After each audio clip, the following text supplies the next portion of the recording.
Everyone, मैं हूँ मेहुल फकीर डॉन। आ गया हूँ फिर से। 2 दिन क्या गायब हो गया। सारे लोग बोलते हैं कि ये भाग गया, ऐसा नहीं है। मैं मजदूर पे गया था, मजदूर पे फिर से आ चुका हूँ। कम बैक करूँगा मेहुल फकीर डॉन। देखो अंबानी मेरे सर पे है, इतना पैसा है हमारे पास। ये मैं उड़ा देता हूँ, ये पैसा उड़ा दिया।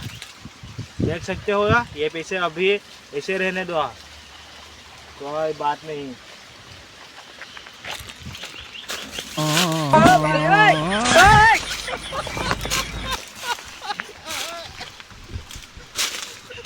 ये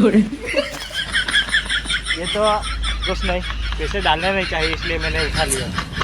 ये अपना टैलेंट है, उठाने का टैलेंट है मेहुल फकीर का, इसलिए फकीर के पास बहुत पैसा है, इसलिए अभी तुमको सिखाने वाला हूँ सिग्मा बॉय की तरह चलना।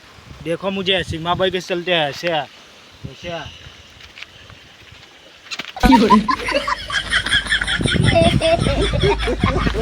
अरे भाई साहब, अरे फिर से उठ चुका हूँ, सिग्मा बॉय हूँ, सिग्मा बॉय। देखा आपने,